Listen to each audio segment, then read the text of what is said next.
Allora Mefere Mac. Hello ladies and gentlemen, and welcome back to another segment here on Project Purpose. For those of you who are new, we cover topics that relate to mental health, mental wellness, and education on a week-by-week basis. And today's topic of discussion is mental health. On the conversation on mental health, I'm going to be talking about conflict resolution. And so this is going to be a two-part series. And the first part will be some tips and tricks to manage conflicts in a healthy way. And the second part will be the unhealthy habits sometimes we take on when we're managing conflict that we want to stay clear of. I want to talk about maybe 3 or 4 points here that enable me to have a conflict in a healthy way that I've adopted over time. And the emphasis is over time because a lot of people who see my conflict style now can make the false assumption that I am someone who is not comfortable with conflict, and that couldn't be further from the truth. In fact, I have had so much practice with conflict that a lot of the times I just simply am not interested in getting into conflict with someone, which means it takes a lot of prompting. There's a lot that needs to be going on for me to even engage with conflict, because I recognize in my own personal life and based on personal experience that a lot of conflicts are just not worth it. And so because I feel that way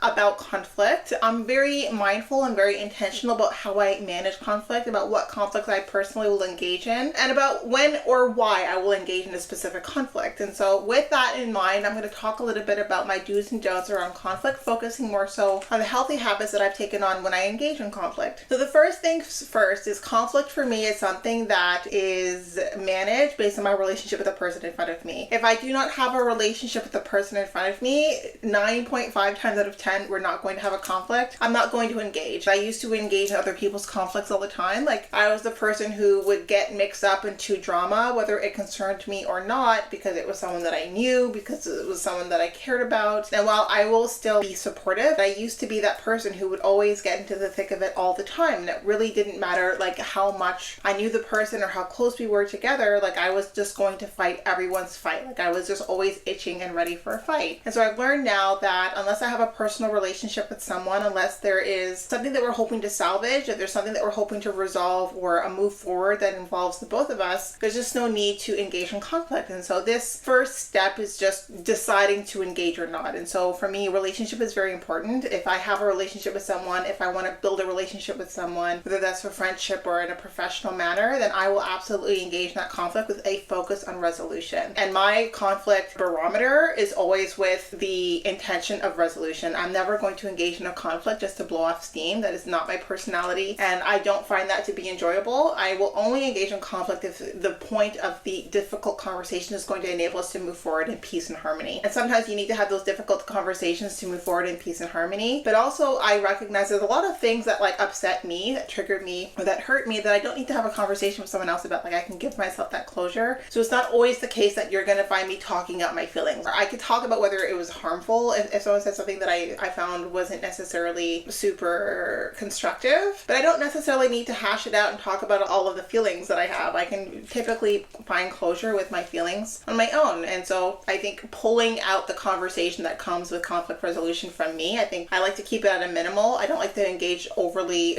too much. I don't like to speak too much on it, but I know that I can give myself that closure. So that's another thing to keep in mind, that like when it comes to conflict resolution, like what exactly is it that you're looking for? Like, what exactly do you need to hear from the other person? Recognize that you have accountability for your own emotions. And so when I say that I am responsible for my emotions, I also hold myself accountable for my hurt feelings, right? And so I will think about like how I position myself in that conversation, or what I can do to make sure that I'm not putting myself in a position where negative emotions arise either way or in the future. If in my own resolution of my feelings and trying to validate and honor my feelings, I recognize that a conversation needs to come out of it, then my focus is on getting the very specific elements out of that conversation, which is mostly just acknowledgement and confirmation. I typically only need like an acknowledgement that my feelings were hurt, and confirmation that, you know, we're going to try to do better moving forward. I am also someone, when I talk about I only engage in conflict when the focus is on resolution, that's not just on my resolution. Like, I'm looking to see if the person in front of me is looking to blow off steam or looking to get a resolution. Because if they're looking to blow off steam, then I have absolutely no intention of speaking my part, of explaining myself or of defending myself. I'm just there to listen because they need to blow off steam. And I know that when it is the case that I am really, really upset and I'm in my big emotions, I can't hear anyone, I can't see anyone, I can only feel that big emotion. And so if someone's in that space, I want to give them sort of the psychological safety to express themselves. And while I'll make sure that the expression in and of itself is not harmful or it's not disrespectful, I don't feel inclined fine to engage with someone who I feel is not focused on resolution but needs to blow off steam. I'll still give them the space, the psychological safety to blow off steam, but that's not a shared communication space, right? If they're in a place where they need to just express themselves, then I'm just there to listen. I'm really not there to express myself in return. And I think that that's very helpful, because it's not helpful for both people to engage in a state where they can only experience the emotion. They're not necessarily in a position to hear and to see. And I recognize that, like, to hear, to see someone is not necessarily from an emotional place. It's from a cerebral place first. And then the empathy comes in when you can take in that information and sit with it, and how your emotions might respond to those specific thoughts, to the feelings that are being shared. But I feel like the practice of really paying attention to someone is a very cerebral practice, first and foremost, before it becomes empathic. So I need to really hear you. I need to understand what it is you're trying to say, and I need to understand what it is you're looking for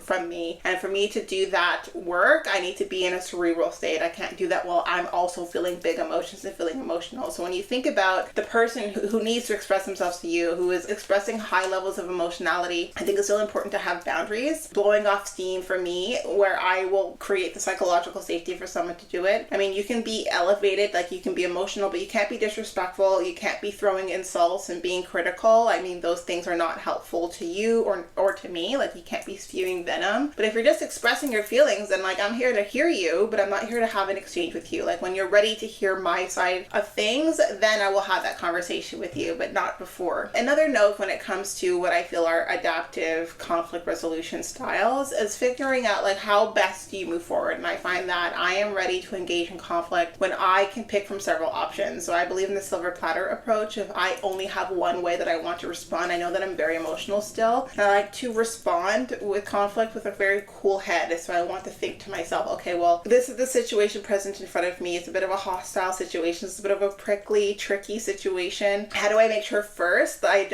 I'm not emotionally implicated? Like, how can I first withdraw my emotions from the way that I want to respond, so that I can be as objective and as impactful in my response as possible towards a resolution that I feel would be a best fit for the both of us, or the best fit moving forward, depending on the context or situation. But I always, when I decide like there's an action that needs to result out of this conflict, my action is always going to be first scrubbing away a lot of the emotionality that might influence my actions in a way that I wouldn't appreciate moving forward. And so I always want to think about my actions and my reactions to things with the future self in mind. I'm like, will future Rochelle be appreciative of the way that I handled this? And so the best way for me to do that, if I'm in a conflict or in a situation that I feel personally is prickly or is tricky, is I want to engage in a way where even afterwards, when I look back at it, I'm still pretty confident that my response was the best response to that situation. So I think that that's really important too. I think it's important to not allow yourself to get caught up in the emotion. I think that it's important to feel those big feelings, to allow yourself to express them and to experience them, but not to let yourself get carried away by them. And I find that conflict is hard to resolve when you're just in a sort of mindset of conflict, when you just are looking for a fight, or you're sort of normalized inner chaos and that inner conflict that you have. And so those are some of the things that I do when it comes to conflict. So the first one is I'm very,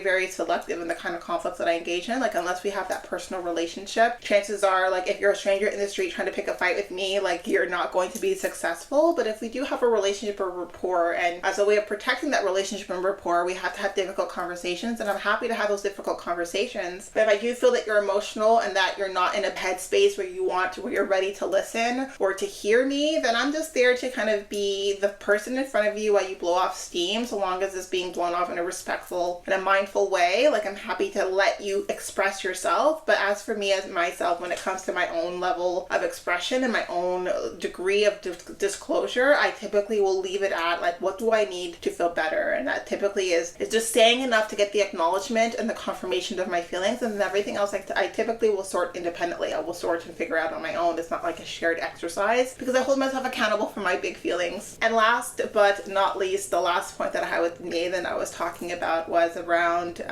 focusing on resolution, like being really intentional about the actions and about whether or not your future self is going to be happy about the actions that you take. So the silver platter approach, like making sure that you're cerebral enough that you can choose from several different options, and all the options that you're selecting from are options that your future self will be pretty proud and confident that you made the right choice. So those were some food for thought for you, some things to think about when you think about how you manage conflict, or when you manage conflict, and how it is you go about it. I think that conflict is one of those things that is a necessary very evil. It's not something that we enjoy. It can be really, really uncomfortable, but you can make so much progress, and you can build such great bonds and such great relationships when you push through conflict. A lot of the really great relationships that I've had in my life, the great friendships I have in my life, are the friendships that have survived conflict, where we were figuring out like how best to conflict with each other, how best to hear each other, and how best to focus on how we move forward. So I do think that it's something that we want to cultivate the muscle in doing well and doing effectively. And from there, we can really manage our relationships with care, even if emotions are high and things are a little bit tense. So that's a conversation for today, some food for thought for you. If I have piqued your interest, then I do invite you to check out our website. We do host live events at least twice a month, every month for the foreseeable future. Definitely check that out. Now, we do offer package plans. So if you are interested in purchasing a package plan, they give you access to live events, webinars, workshops, and opportunities to really focus on self-mastery in a community setting where we're sharing, we're interacting with one another, and it's not just me monologuing at the screen. So if that's something you're interested in, if you want to build community, be part of our game changer community, being part of the change that you want to see, allowing us a very small role to play in your journey. We are on the road to 1K, so we do invite you to follow us if you made it this far, and I look forward to chatting with all of you very soon. We'll talk to you later.